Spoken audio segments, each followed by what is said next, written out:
They help to get us where we need to go, but driving along Hawaii's roads and highways isn't always a smooth ride. From potholes to speed bumps to seemingly never-ending roadwork, what's being done to improve quality, safety, and traffic throughout our island thoroughfares? Plus, how are we preparing for the inevitable impacts of climate change? Tonight's live broadcast and live stream of insights on PBS Hawaii start now.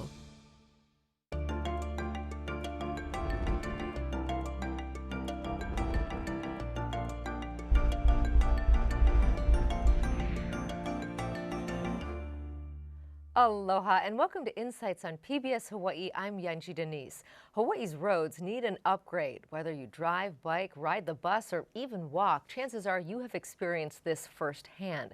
According to Consumer Affairs, Hawaii has the worst roads in the country, with 69% of the state's major roads in poor or mediocre condition.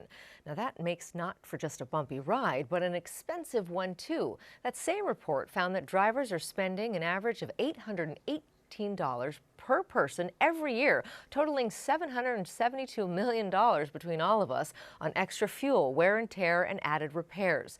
So what's being done to make traveling our roads and highways smoother and safer? That's what we are focusing on tonight. We look forward to your participation in tonight's show. You can email or call in your questions, and you'll find a live stream of this program at pbshawaii.org and on the PBS Hawaii and YouTube Facebook pages. Now to our guests. Ed Sniffen is the director of the State Department of Transportation.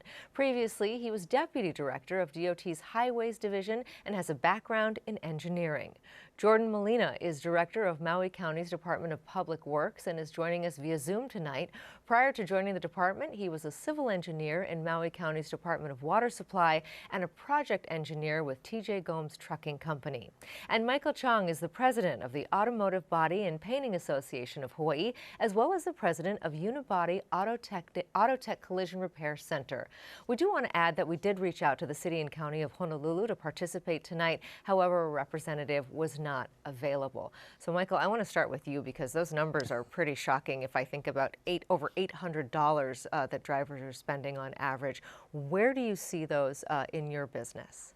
I mean, majority of our business is usually collision repair, but we also do mechanical and alignments as well. So when we have clients that come in, whether they believe they hit a pothole or whether they think it was a curb damage or however it may be, most of the times you're going to look at tire wear, tire damage, suspension damage, wheel damage. That's after an alignment and double checking to see what's wrong. And do you think that the quality of our roads is adding to that? I believe so, yes. Okay, well, let's get to the guy who's in charge of those roads. That's Ed Sniffen. So I want to hear what your take is on that 69%, because when you hear that poor and mediocre condition, that doesn't sound so great. Yeah, it doesn't. And really, when regardless of how they weigh it, our ranking in the nation just doesn't sound so great either. That being said, we're trying to correct that as much as possible. Since 2014, we've been putting over $100 million into our roads every year to ensure that we keep repaving and reconstructing for better roads for everybody. But we changed everything. In the past, reconstruction of the roads would mean we would mill off 1.5 inches of the top of the road and paint everything black, put another layer of AC and call it good. That was fast. It made things look good for a while, but that cracking and rutting occurred very quickly right afterwards. So we decided from 2014 and 2015 timeframe to ensure that when we touched the road, we would reconstruct everything. The reason that you see cracking and rutting on roadways and potholing is because that base layer below the AC or below the asphalt, that failed. If you don't correct that, the road's gonna crack again in a short amount of time. So we made sure we reconstructed everything. We dug down, took out the base layer, reconstructed that, and reconstructed the asphalt that everybody drives on with better material. Instead of using that Highways Mix 4 that we used in the past, we used the polymer and trained asphalt or a stone matrix asphalt that lasts the 25 years. So we don't have to keep chasing that roadway and repairing it every 5 to 7 years. Now we'll have pavement that lasts a long time so we can move on to the next ones. So you've been doing that, you said, since 2014. Yeah. Why then are we so poorly ranked? You know, that's a lot of lead time. That's 9 years ago that this would have started. I know we've got a lot of roads to cover, but you know, does it take that long? It does. So if you look at it, we have, the state owns 2,500 lane miles of road. And that's just a third of the roads that's in the state. But we take on 67% of the traffic. So just that 2,500 lane miles, We have to take on, we've since 2015 timeframe, we've repaved about 700 miles. Now, every time we start looking at roadway or prioritizing roadways, we start looking at two things off the top. The condition of the road, definitely, but also the volumes. So one of the first roads we hit was that Waimalu Viaduct area on H1. That's 250,000 vehicles that go through that area. That was an $80 million project. So money goes very quickly when you start reconstructing roadways, especially in heavily used corridors, to ensure that we minimize impacts to everybody while ensuring that the contractor has enough time to actually do the work. So, I mean, that's how we focused on everything. And we just went systematically from there to Pali, to Like, to Ala Moana, to Nimitz, to ensure that we start hitting these higher volume routes while we get to the lower volume routes as well. Okay. Jordan, let's go to you in Maui. Tell us a little bit about the strategy that you're employing to take care of the roads in your county. You know, like Director Sniffen mentioned, going from resurfacing to reconstruction is a significant, you know, not only improvement in the approach to improving the quality, but into the budget as well, because we're talking, you know, up to 5 times the cost to reconstruct a road, to restore that underlying structure so that the pavement can stay in a better condition longer. The second part is looking at a preservation program too, so that we can extend the life. Once we build the structure good, have the pavement surface good, we can have a more cost-effective way of maintaining that overall pavement structure over the long run. And so that's the approach that the county has committed to in doing more pavement preservation of the roads that we do reconstruct, so that we can extend that life more cost-effectively. Ed, I want to go back to you. You know, what causes this road damage to begin with? Is there something unique about our state? I know we're going to get to climate change in a bit, because I'm sure that factors in how you decide what to prioritize and what to do. But is there something in our topography? Is there something, you know, in our weather? What is causing this that makes Hawaii unique, or is there nothing? I think some of the things that you'll see, UV breaks everything down for asphalt. So that's one of the big contributors to breakdowns of roadways. But in reality, it's not going back to reconstruct the roadways. Our roads were built in the 60s based on a volume that was set at that time. For H1, the corridor that I talked about in Waimalu, that was designed for 60,000 vehicles a day. We have 270,000 vehicles going through that area now. It was designed for a certain level of truck. We have much bigger trucks that are going through that area now. So if we left that pavement in the condition that it was from 1960, it would fill every year. So all of the roads throughout the state were built based on that original volume and original loading, and we got to reconstruct it to ensure that we're servicing higher volumes, higher vehicles every day. Wow. And at what point do you think you will be caught up? So right now our plan is 4 more years before the state system is in good repair. Really, I give the counties and Jordan a lot of credit. Like I said, they own the bulk of the roads, but they get the lowest amount of the federal funds. So the state in general keeps about 70% of the federal funds that comes in and distributes 30% to the counties, even though they have more roads. And that's just based on the volumes. The whole intention is to ensure that the state catches up on the system to a time where all of our roads are in better conditions. We don't have to keep chasing that reconstruction, so that more of the federal funding can go to the counties now, because they own more of the roads. That's the push that we've always been going towards. So in 4 years, we anticipate that shift the federal funds towards the counties. Well, Jordan, that has to be good news for you, because obviously you could use more money. How do you figure out how to prioritize which roads to fix? You know, we have our various master planning efforts. So for Maui in particular, we've, not recently, but 10 years or so, established our own metropolitan planning organization. And so that became the lead agency that drives programming all those federal funds that we get every year for those road projects. And Okay. so that drives the schedule a lot. Michael, let's go back to you about what these roads are actually doing to our vehicles. We know when we hit a big pothole, but I'm wondering, you know, you hit the same one enough, you drive around it, but just, you know, if you hit many over time, is it a cumulative effect on a car, and what kind of problems do you see? We know the big one, right? You Sure. hit, and then your alignment's off. Yeah. But over time, Over time, I mean, cars today, you know, they're very sensitive to the point that wheel alignments are key. You're talking about rotating your tires. So over time, if you're hitting a small bump, through your natural progression of your same travel distance, and you don't get that alignment checked, it's going to either wear the tire off more, and over time it's going to actually wear components of the suspension because it's so much more sensitive today. Plus, we have more EVs on the road, so when you have EVs, the battery weight distribution is different. So then it causes different damages over time for the suspension as well. So we've seen that happen more often. So when I believe when people talk about your tie rods are worn or your joints are worn, so it's almost like having cartilage in the suspension piece. If it's proper, it's supposed to the engineering of it's supposed to work properly. But over time, if you're having constant bumps that's not capable of, the cartilage on one side of the wheel than the other side of the wheel might deteriorate faster. That's going to cause more tire wear. It's also going to cause probably safety standards in regards to pulling to one side or the other. So that's the other things that they can look at, and then that might cause an accident. So those are things that they're not seeing as it goes into play too.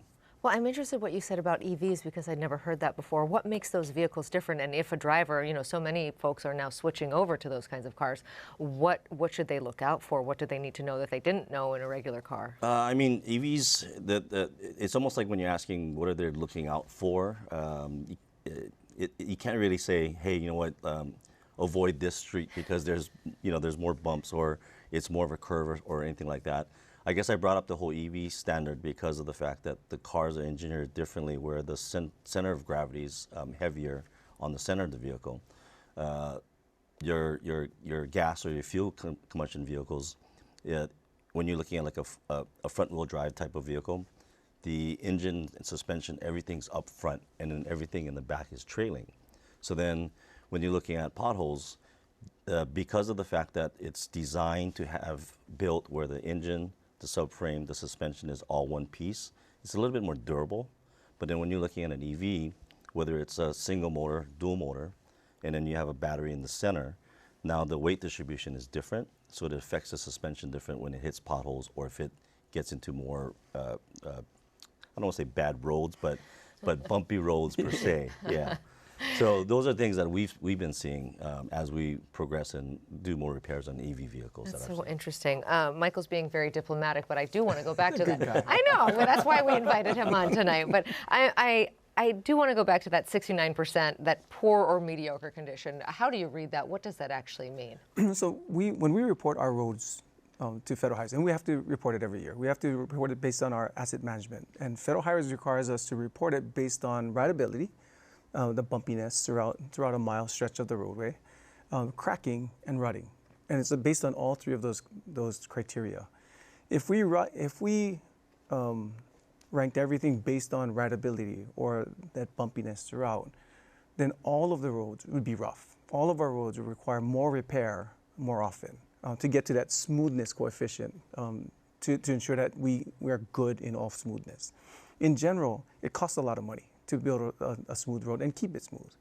For us, in Hawaii, we're trying to make sure that we don't have any cracking or rutting. That's the big priorities for us. We'll build it smooth, we'll make sure that it's as smooth as possible, but actually I'd rather have a bit of abrasion on the roadway and to make sure that we have a strong friction coefficient, but no cracking and rutting. That's how we're designing it. So when we're rated based on smoothness throughout, for nationwide, I'm okay with them considering us 69% mediocre. I'm fine with that. Because I know in our reporting to federal highways, we have 30% of our roads in good condition and 4% in poor condition. The rest are in fair. And we keep improving on that number every year based on, with the reconstruction of all the roads that we do and the funding that we put into it. Okay. Jordan, I want to go back to you and what you were telling us about the maintenance part of this. So obviously, Ed talked extensively about the new way since 2014 that they're repairing these roads, but I'm interested to know in what kind of maintenance you're doing and what kind of difference that is making. Oh, yeah, sure. So it's basically the lightest tier of road work you can do. Various names for it. We refer to micro slurry right now.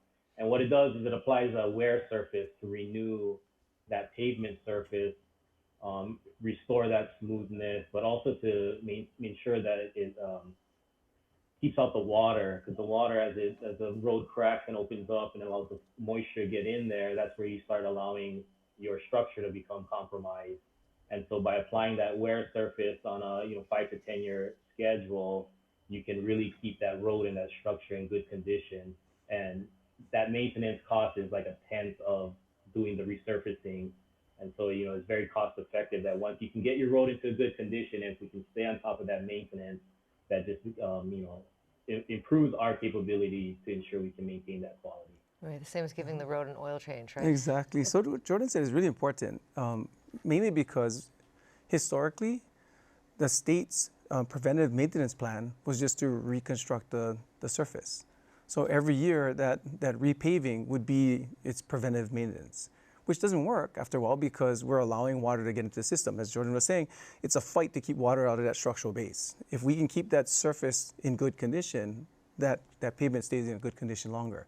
But unless we budget that preventative maintenance money in there, and I think all the counties and the state are all doing it now to ensure that we have that regular 5 to 10 year plan to keep that riding surface in good condition.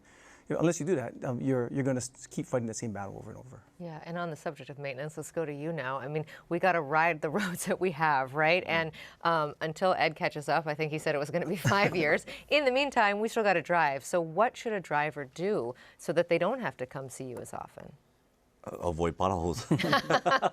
But I mean, it's hard because like I live in Ala Moana, and I think that it's Kona Street as well as going to Ala Moana. But I think because of the fact that there's so much bus traffic that's going there, no matter how much they try to repave or rebuild those roads, I've noticed there's a lot of potholes that come in, especially after big rain, like you said, when water gets into the structure, I guess it deteriorates and breaks it up. But again, with something like that, as much as you want to try and avoid it, it may be filled and corrected one day. Next week, if we have a big rainstorm comes back and the bus goes through, it cracks again. But going back to your question, what to look for, best way I can say is, I mean, we're always in a rush. What I've seen is because of the fact that you're in a rush, you're going through the pothole too quickly. And that's where it'll cause damage, right? So then if it's side roads like Kona Street, just maybe take your time a little bit is the best way I can say, because you can't avoid the potholes if you can't see it, right? But what I've seen is the damage occurs because of the fact that they're in a rush and they actually went through the pothole too quickly. That is good advice in so many. I know that you're a big proponent of slowing down. We've talked about this extensively. I want to get to some viewer questions, and I feel like you've kind of addressed this, but I do want to get to this. This is Lance in Kailua, who says he's a professional engineer. It says, regarding asphalt, why aren't we repairing the roads properly? We need to dig deeper to prevent potholes. This other viewer says, is it feasible to repave certain high traffic areas with concrete to prolong usage rather than use asphalt? Are there any new proven technologies in road materials that are more durable and cost effective? So to both, perfect. For Lance's, the response to Lance's, that's what we're doing right now. Making sure that we reconstruct everything, not just repaving on surface, reconstruct all of the base to ensure that we can have a longer lasting pavement. On the wearing surface portion itself, we're using much better materials than we did in the past. That polymer trained asphalt we know gives us a 20-year life. Our stone matrix asphalt, it's almost like concrete in an asphalt mix. That gives us a 25 to 30-year life. And we've tested it in the Monlu area, where we put it in 17 years ago and haven't touched it, and it's in great condition. So we know that works. In addition to that, we are using more concrete in different areas. Now, one of the things that didn't allow us to go with concrete in a lot of areas is if we cast concrete in place, we shut an area of roadway down for a week. And I know that the viewers here just wouldn't like that, right? But in that Waimalu Viaduct area on H1, we used precast concrete panels that we dropped in nightly. So every night we would cut out portions, remove the asphalt, remove the base, reconstruct the base, and drop in a concrete portion immediately. So the next day, everybody could drive over it. It might be a little bumpy because we hadn't leveled it yet, but you can drive it. The next night we'd come out, we'd re-level those portions, grout it, and it's locked in place. So it gave us a 2 to 3 day look ahead on work that we could keep the facility open on. So now it's a viable alternative for us to look at more concrete on the sections. Oh, That's so interesting. That's a very clever way to do that. I like that. Jordan, let's go to you. We did address, and I think Michael brought this up, and all of us have experienced this, where it rains one day and that pothole that was there before is right there again. We did allude to climate change in the open, and I want to get your thoughts. We know that we've gotten, heavier rain than we have in years past, and then also these periods of drought. So I'm interested in how the climate is affecting your job. Yeah, that's a good question. And I wouldn't necessarily just go to climate of just site conditions like drainage. A lot of our roads built without any sort of drainage. And so when you come in and want to reconstruct these roads, you're really throwing money away if you don't have a plan for the drainage too. And so that is additional cost, of course. It can be expensive. And so that kind of just hampers your ability to get everything done when you have not just a pavement issue, but really an overall roadway design issue. Because we built roads simply in the past, and as we got smarter and understand more, we realized we need more mitigations incorporated into these designs to help preserve the life of our roads. Definitely. Ed, can you speak to that and how climate is affecting your work? Absolutely. For us, we have our asset management plan to ensure that we consider the conditions of the roadways in every place we touch them. And you cannot have an asset management plan unless you consider the future climate impacts that we're going to have. So everything we do considers what kind of climate conditions we're expecting in the next 100 years. Given that, and everybody's seeing it, right? We get more extreme events coming more often. One of the things that Jordan talked about, drainage is super important for our roadway designs, especially because it's always a fight between, for us to keep water out of it. Now, all of our systems were designed based on 100-year storms. That was the standard. But given what we're expecting in the future, we now got to consider, is our standard now substandard, especially considering that we had, 600-year storms in the last 2 years. So given what we're expecting as we go forward, now all of our work's got to get bigger. Our drainage works, our waterways got to have more bigger hydraulic openings. Our drainage considerations throughout our routes have to be adjusted to ensure that whatever we put in now can stay there for a lot longer. It all translates to more cost now to ensure that we can have these facilities last longer. Okay, and on the subject of cost, how much money from Bill in Mo'ili'ili wants to know, how much money from the federal infrastructure bill is going toward highways? So we get this year $220 million from the federal government from the Infrastructure Act. And that's the formula funds that come to us. As I said, 30% of that goes to the counties to ensure that they can use it for their roadways. We also are fighting for a lot of discretionary grants, so monies that are over and above the federal funding that comes to us immediately. Jordan on Maui has been really aggressive in chasing more bill grants, and we got 2 of them now, Jordan? So they got 2 grants, about $50 million, so that they can build more facilities on Maui than they could have before. In addition to that, we got 1 more on the state system on Maui. So about $75 million came to Maui specifically just from this bill grant. We still got 4 more years of bill, so we're chasing more money, and the goal is to get $150 million per year to ensure that Hawaii gets its fair share.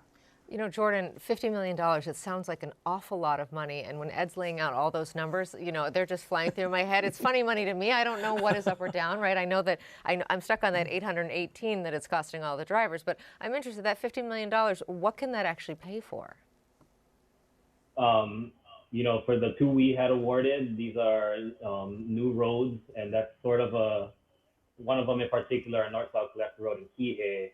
It's a new road, so you're not necessarily fixing an existing road, but because of our capacity issues, that new road does help alleviate the strain on our existing roads, and that can help extend the life and quality of those roads. So, it's fortuitous and good timing that we're able to get those awards to help with some of our projects that are getting ready to go out. So the $50 million is to offset the cost for 2 projects. North-South Road, North-South Collector takes the pressure off of Pilani Highway in that area, and it opens the way for more development of affordable housing and housing that's necessary for that area. So does Waialae Road Extension, and that's another $25 million that he got for a $45 million project. That project, but for that project, the affordable housing that's being developed in Central Maui can't be built. So that funding that's coming in from the federal government is helping us at a tremendous time to help get us to the priorities that the governor and the legislature say are really important for all of us. Michael, let's talk about funding on a much smaller scale. If I hit a pothole and I mess up my car, who pays for that? Does my insurance cover that? Do I have to pay for that? Will the state help me pay for that? How does that work? So, good question. So, in regards to whether the state pays for it, I know some of our clients have put in claims for the state. I'm not too sure exactly how that works, but immediately what normally happens is we recommend have them make an insurance claim. And ironically, sometimes when you look at an insurance claim, the insurance claims if it's a pothole damage, let's say, and it blows out your tire and you damage your vehicle. It's like, I don't know exactly what the terminology is, but the insurance company will not pay for the blowout, but it'll pay for the damage after the blowout. Well, at least you're getting something. Yeah. So if you do make a claim, it will be covered by your insurance, your policy. Now, in today's age, because of the fact that what we call severity and cost-wise of insurance claims going up, I've seen our clients complain that their policy goes up. So more and more, you're making a decision because it's not an actual accident per se. They have to make a determination and weigh the fact: do I make a claim and collect from insurance, or do I pay out of pocket and fix it on my own? So it varies. I don't know if that answers your question. No, it's but I've seen it more where we've seen our clients actually pay out of pocket because they don't want their policy to go up. Yeah, and what about those state claims? How do people do that? You're going to get a lot now. So if you hit a pothole or damage your car in a state system, you can always put in a claim request into our Department of Accounting and General Services. And we have all of the links that are necessary on our DOT website. So if you go to our DOT website and look up a claim, we have directions on how you fill one out and send it into our DAG's offices. Okay, I want to get to some viewer questions. We have quite a few. A lot of them are specific to certain communities, so we'll get to those in a moment. But I'm interested. This applies both to Jordan and to you. But let's start with you, Ed. When are you going to move the highway away from the shoreline? Right. We showed that video at the top. Ka'ava, that's that same stretch, and we see it degraded underneath. And we know that, I believe it's Honoapi'ilani Highway on Maui has a similar issue. So let's start with you about the roadways that are right along the shore. Yeah, so that 10-mile stretch between Kawa and Haula, that's a big area. So moving that highway inland would be about $1.5 billion. $1.5 billion. Yeah, that's the cost. So looking at, if you stand on that highway and you look Mauka, you look behind the houses where the highway would have to go to be outside of the inundation zone, you'll see that most of it is undulating hills. So that roadway right now is about 90% at grade, right on ground, and about 10% structures. If you look behind and put the highway back there, you can see that it's almost flipped. It's going to be about 90% structure, it's about 10% at grade. So it's going to be a significant cost, and not just for the roadway, but also for all the infrastructure that goes with it, all the sewer, water, power, everything that gets relocated. The drainage that he was talking Exactly. about. Yeah. Now, considering all of that, the discussions that we're having now with the community are, first, that roadway, based on the state's inundation plan by 2100, will be impacted and underwater by about a foot. That roadway is about... What is the timeline on that? And the year 2100. Okay. But that roadway is about a foot or two higher than some of the houses that are nearby. So if the road is gone, we got to consider the impacts to the community. And if the community is not there, do we really need the road there? So, and I'm not saying that we don't. I'm not saying that we're not going to service anybody in that area. But those are big questions that we got to answer now on where the community is actually going to be before we start moving the road and putting that $1.5 billion into play. So we're having that conversation with policymakers and communities now to determine what land use is going to look like in the future, so we can start putting our investments out there. I think we could do a whole show just on that stretch of road. That's very interesting. We'll bank that. Jordan, how about you and the issues that you have with the roads that are right along the shoreline there? That's the battle for the next century as far as what are we going to do and when are we going to do it. We have two very top of the list issues with those on our lower Honoapi'ilani Road, called Paula, and our South Kihei Road, right in the beginning. And it is a question that we're still working our way through to determine, like Ed said, what are we trying to keep? What are we trying to move? Who's still going to be around? And what year are we aiming for? The roads, like you said, 20, 30-year road, do we squeeze out another cycle out of these assets, or do we bite the bullet now and find that money to relocate everything? We are working our way to try and find an answer. Wow. Okay. I want to get to some issues that are on Hawaii Island. This is Margaret writing us from Curtistown. I'm concerned about the bridges on the Big Island. Some of them are crumbling and big trucks can't even drive on them anymore, especially the bridges along the Hamakua coast. That is a beautiful drive if you've ever taken it. I'm sure you have. But some of those bridges, you know, you do get concerned, and there are some big trucks driving to Hilo. Hopefully now they're using Old Saddle Road, now Daniel K. Inouye Highway. But those bridges, what are we doing for those? So the good thing for Margaret, the bridges are in good condition, except 3 of them that are all going to be reconstructed along the Hamakua coast. So those 3 bridges are going to cost us about $200 million to reconstruct because they're such big bridges and so high, and that they'll be reconstructed over the next 6 years. The big thing for the Big Island, we're prioritizing those bridges because the detour route is 200 miles.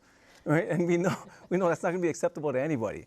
So we made sure we prioritize those bridges, especially given the money that we have at this time. We're putting in more discretionary grants to cover those bridges specifically, but even if we don't get them, they're programmed into our system to make sure that within the next 6 years, we'll reconstruct them. Let's fire through a couple more of these.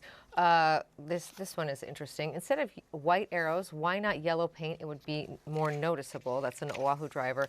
Can you talk about the lines on the roads? I drive from Kamehameha 4 Road to Liliha, and you can barely see the lines. It makes it dangerous. Can you repaint the lines in areas where it is faded? That's from Jay in Kalihi.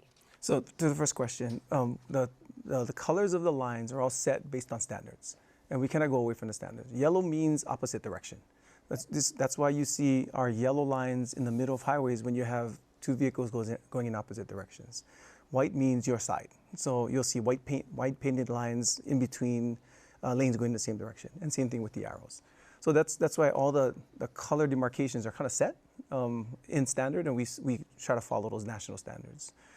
For the lines throughout the state, we've set a plan to ensure that every 5 years, each island gets repainted throughout. So all of our roadways get repainted within a 5-year cycle. So if it hasn't been done yet, it will be done soon because we want to make sure that those are clearly visible, not only for those that are driving and looking at the markings, but also for those that have vehicles that sense lane lines and the like.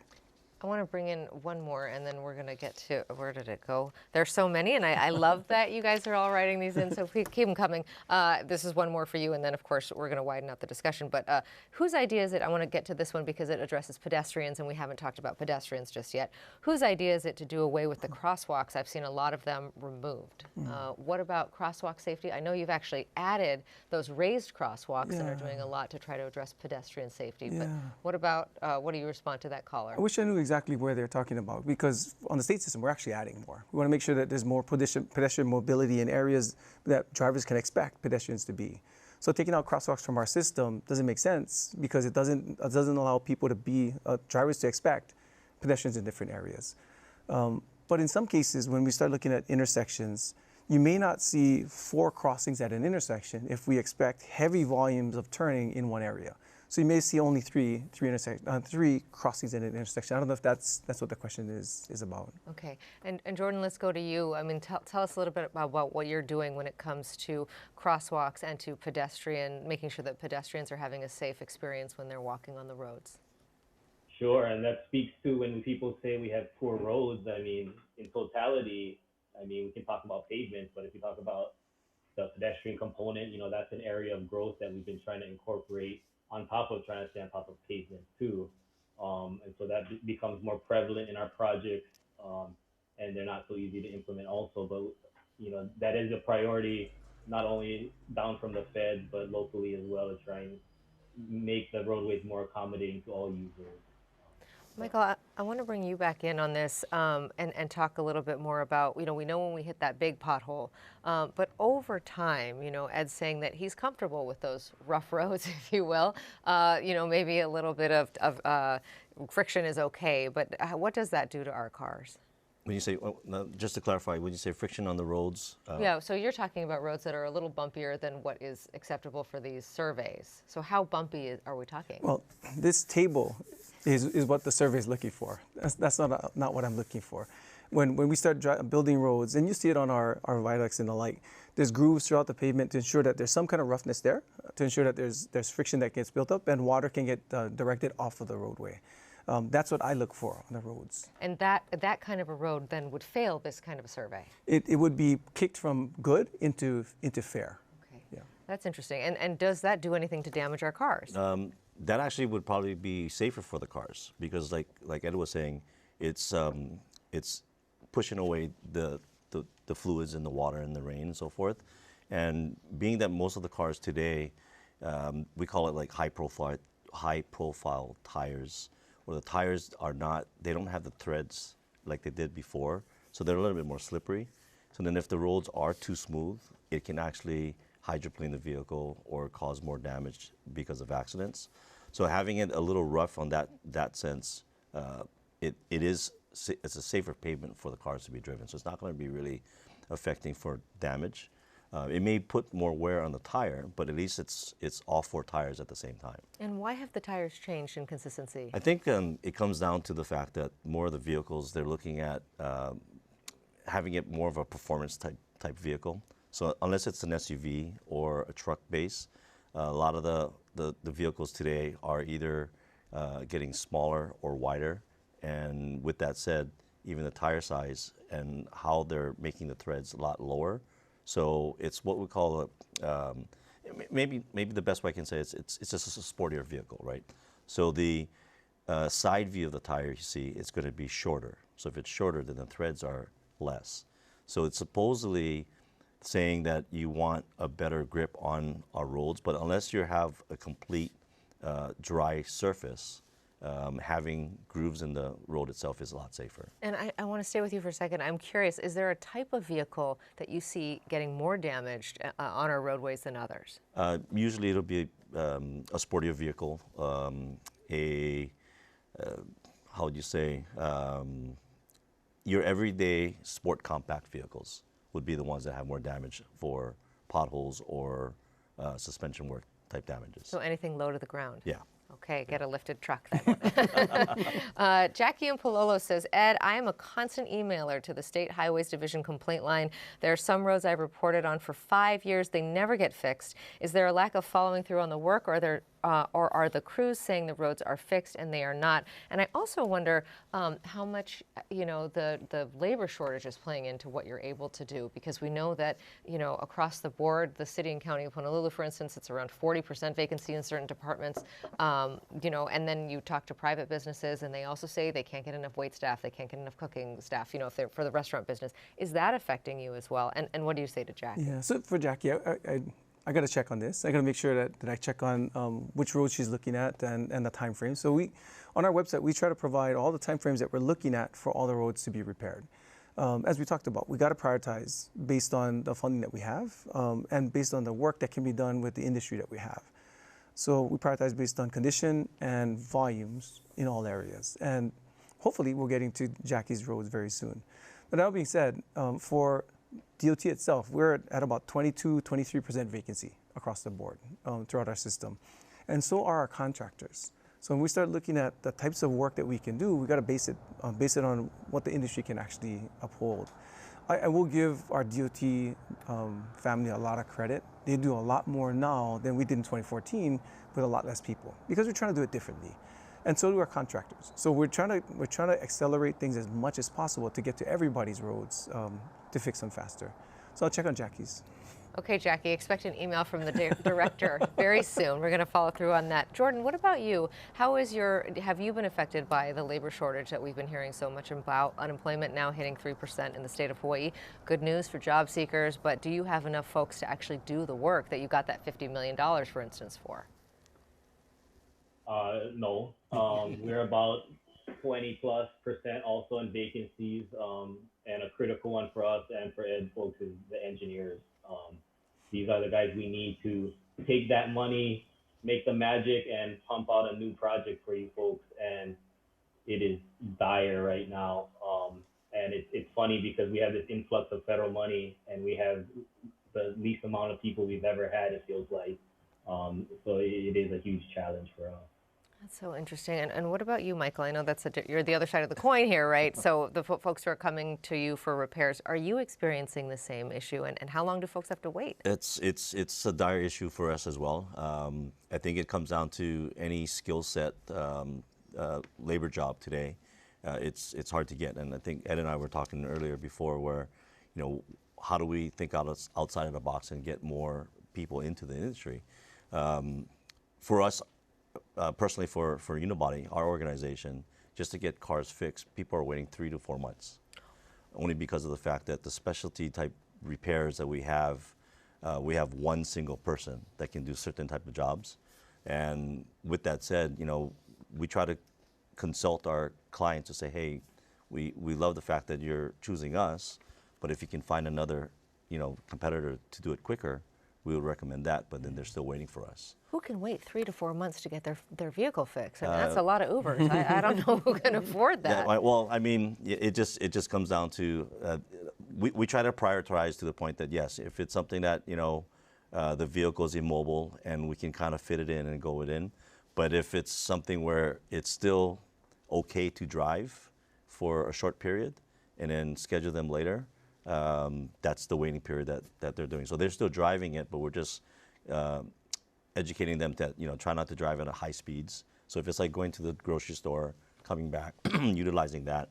But if they're going to go to, a night out, or if they're going to go to the west side or to the windward side, try and find alternative transportation for that. Wow. Yeah. There's a follow-up for you from Hawaii Island, David, saying, who allows bigger trucks to use the roadways? Shouldn't they be liable for replacement costs? I'm interested. We see weight limits posted on bridges. Are those respected? And can you encourage them to use another route? Yeah, so all the trucks that are on the highway have to follow the national highway standards. So all the trucks that are on the roads follow a standard that we can allow to be on the roads. And that's for geometry of the truck, the length of the truck, and axle loading for each truck. And we design for the axle loading on the roads to ensure that our roadways, our modern roadways, can take care of the weights that are anticipated for these larger vehicles. So we allow them on. We permit them to be on. They got to follow the loadings for the bridges. If they don't, then we issue citations to them. Okay. Gordon from Waipahu wants to know, any plans to repave Farrington Highway in Pearl City and Waipahu now that the rail is finished? Yes. How has Skyline impacted the work that you do? It's been positive overall. We've been trying to partner with them as much as possible to ensure that while they're doing their work, we didn't want to do any repaving in those areas because they're going to have large trucks coming through and construction work being done specifically in those areas. As they go through those areas, as they start opening them back up to us, then we start repaving from there so that our pavement can last longer. We're hopeful that in the future, with Skyline up and running and more TOD areas being built around it, future houses that come up won't add to traffic that comes through because they have Skyline to use as their first priority rather than jumping in a vehicle. So we're hopeful that in the long term, it's going to help us tremendously. Okay. I have a question from David in Kahuku that I wanted to pose to you, Jordan. You were talking about, some of the tough decisions that have to be made when it comes to deciding where our road should go because of climate change. Dave says, due to sea level rise, why don't we raise the road bed 12 inches and allow the roads to double as a dike? I don't know about this suggestion in particular, but I'm wondering about some of the creative solutions that you're looking at. I mean, that's a tough call to, like, one of our debates is, and it's not popular, but shoreline hardening and kind of permanent shoreline stabilization concept. And I talked about this earlier, to at least buy one more cycle out of this infrastructure so that we can prepare for those road realignments, because they're not, like I mentioned, they're not easy. There's a lot of utilities to coordinate. We have a lot of questions about services. How do you reestablish? Is there an obligation to reestablish services to those properties that might lose them because you got to move this road? And how do you balance that, the need between the infrastructure, the environment, and the properties we serve? That is an ongoing discussion that we've been having here at Insights as well. We did a great kako on sea level rise and climate change. I want to talk, if you could answer Justin's question from Waialae, who repairs the roads when you have a water main break? Is it the state or the Board of Water Supply? So that's an interesting question. You know, the city county is not here tonight, but on average, my understanding is that Oahu has about one water main break a day. So who's responsible for that when that happens? The Board of Water Supply is. So after they repair the line, they'll reconstruct the base in that area, then reconstruct the pavement. For them, our decision to move forward on polymer and trained asphalt and SMA affects them on their costs too, because they have to replace it with like materials that we put in. So, well, and that's his follow-up question is, why can't you do a better job of matching the patch with the older part of the road? So you're patching with the new stuff on the old road. yeah. And what does that do to the road? So when you have two different types of pavement in one area, you'll have different wears. You'll also have, there's different tensions that build up. So the pavement will want to separate. Which is why when we have the Board of Water Supply repair it, we make sure that they use the same materials that we did. And they've been doing a lot better job. In the past, the Board of Water Supply would just trench the area that they would use, then just backfill that area. Now we require them to replace the whole lane to ensure that we don't have these cut up portions throughout our system. Okay. I wonder if you could take this one from Carrie in Waipahu, who says, what are they going to do with cars with bright headlights? It's a public safety issue when I couldn't see the people in the crosswalk. We do see these sort of, I think they're LED or halogen, yeah. And so are those safer? Because sometimes they can, as a driver, sometimes you do feel blinded if they catch you at the wrong angle. It's an interesting and open-ended question. So for the newer vehicles, believe it or not, headlights are smarter. So they actually move and either swing or move up and down. Now the process with that, it's like I said, I mentioned an open-ended question because then it comes down to whether that car was in an accident before or whether that car had servicing before, and then whether that car has the smart headlights and was it calibrated to the car to make sure that it knows. Because what happens now is when there's weight load on the vehicle, so let's say there's something heavy in the trunk and the vehicle in the back sags, the headlight's supposed to be smart enough to aim lower. But now if it's not calibrated properly, then it still thinks that that load is the same, and that's why it's probably aiming up higher. So if you're coming across from the vehicle, then it looks like it's actually shining directly at your face or at the windshield of the vehicle. But again, that's open-ended because it could be an older vehicle which doesn't have it, but if it's a newer vehicle, it may have it. So it's a hard question to answer. Because can I get my car calibrated? I mean, Yes. is that something? So is that something I go to my like your organization? I would go there and say. So we can calibrate it, or you have to go to your manufacturer, your dealer to have it checked and calibrated. So those are new things that's coming in with all these advanced vehicles that's coming on the road. There's a question from Luana saying for Ed, why spend time and money on repaving the shoulders of the H2 freeway north and southbound while the actual lanes are all messed up with potholes which have been filled multiple times with no success? I can feel her frustration here. How many use the shoulder versus actual driving lanes? So when in the past, we had a policy that just paved the lanes and not the shoulders. So we would leave the shoulders to go into disrepair. Then later on, when we tried to repurpose those shoulders for additional lanes because we need more capacity in different areas, we couldn't because those shoulders were in disrepair. So we'd have to reconstruct them first. So we made the decision to make sure that we always reconstruct the shoulders to be viable as shoulder lanes or potential areas for people to get redirected to in the case that we need it. That being said, on H2, that area is all concrete. Those are concrete lanes in those areas. There's only two portions, and I think that I know what she's talking about, where we have AC overlays because the concrete settled in those areas. And that portion will be fixed in October, November of this year. So those areas will be repaved. The other portions are all concrete, and they've all been re-grooved, so they're smoother. They push the water away a lot better. They operate a lot better now. Okay. Let's bring Jordan back into the conversation here. Nancy's got a question, and I'm interested in signage. And she says, why can't they put pedestrian crossing signs and speed bumps in front of all the schools statewide? Not just on this particular issue, but the idea of putting more signs up. Do you feel like the signs that you have are adequate? Because we've talked a lot about the roads themselves, but signs are also a big part of that. Yeah, sure. Again, like I mentioned earlier, we do follow the federal standards on signage. As far as pipes and placements and spacing.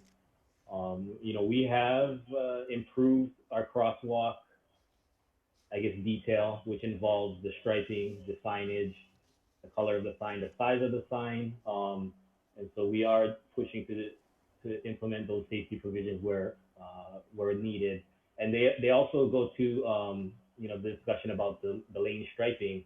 The signs themselves also need to be cycled out within a 5 to 7 year window to make sure that they stay visible and vibrant, especially at night, to make sure that when your lights shine on them, you can see the details in those signage. I'm interested, just if you could talk briefly about road safety. I know that that is a different discussion, but it all sort of ties together. We've got those red light cameras in place now. I know you're planning for some more of them and more raised crosswalks. If you could update our audience on that, because I think a lot of people would be very interested. Yeah, so let me digress a little bit. Today, we ended a big streak.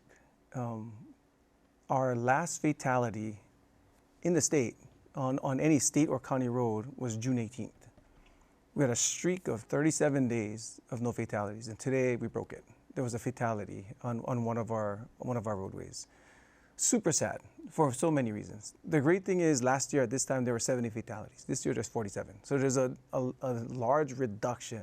70 to 47. Yeah, 70 to 47. Significant reduction. We're super happy with the 23 lives that were saved, but really sad about the one that occurred today.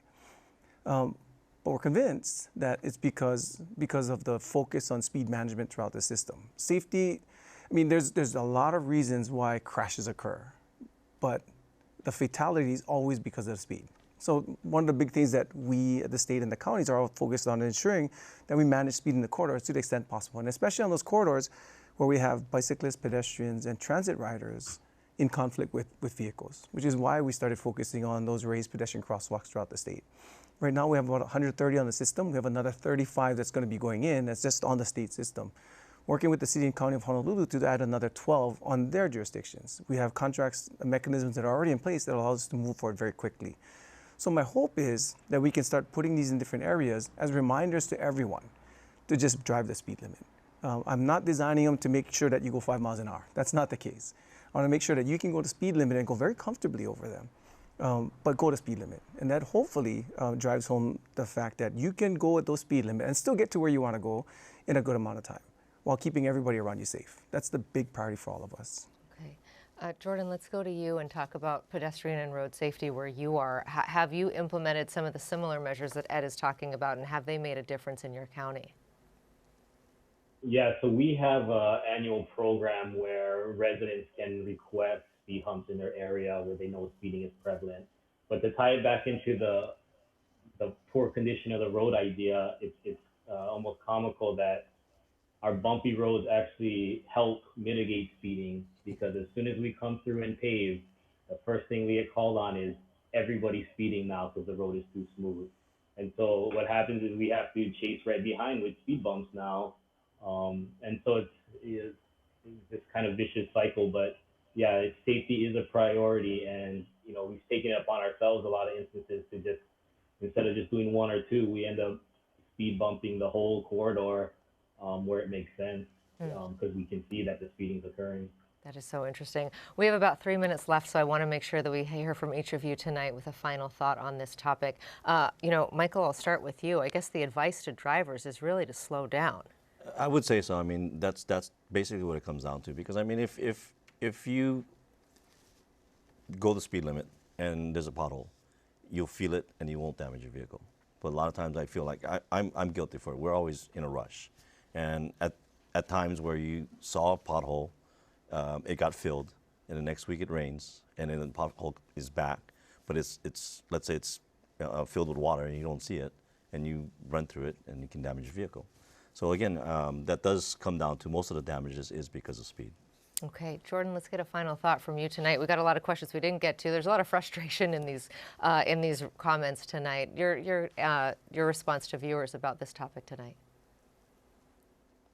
I think we're improving. We're getting better. But as we get smarter, it gets more expensive, and we have to do more, continue to do more with less.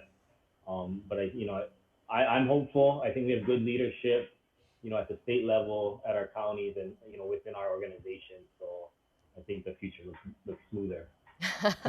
I like that. And speaking of leadership, that he's obviously talking about you tonight.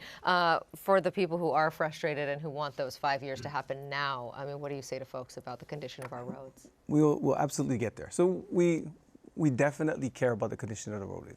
I mean, all 2,000 or 2,900 of us in the DOT all drive these roads daily. All of our families use them. We want to make sure that the systems out there work best for all of our friends, families, and our loved ones that all live in Hawaii. So we're doing our best to get there. And that being said, in order to do it right, it's going to take longer. It's going to take more money. We could do this super fast. We can pave 50 miles a night if we wanted, but it's just going to be painting things black, and we're going to have the same conversation next year again. We refuse to waste money like that. We're going to do it right. We're going to make sure it gets done as quickly as possible, trying to minimize any impacts to the public. And as soon as we get done, we'll move on to the next one. And we'll keep going forward to ensure that we get the system that Hawaii deserves. Okay, and bottom line, slow down. Okay, thank you so much for being here tonight. Mahalo to you for joining us tonight. Of course, we do thank our guests, Ed Sniffen and Michael Chong, here in the studio. And joining us from Hana tonight is Jordan Molina. Next week, to some folks, they are cute and cuddly, but to others, they are a nuisance or at worst, a danger to native birds and Hawaiian monk seals. We'll focus our discussion on feral cats. Please do join us then. I'm Yunji de Nies for Insights on PBS Hawaii. Until next time, aloha.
Local broadcasts of Insights on PBS Hawaii are made possible by the support of viewers like you. Mahalo, and by First Insurance Company of Hawaii, protecting Hawaii's families and businesses since 1911.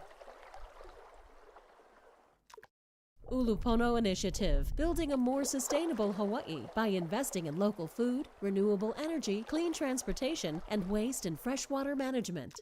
Hawaiian Electric, helping residents and businesses prepare for hurricane season. Visit hawaiianelectric.com/safety to get your emergency preparedness handbook. Carl Smith Ball, providing legal services throughout Hawaii and the Pacific since 1857, making a positive difference in the communities where we live and work.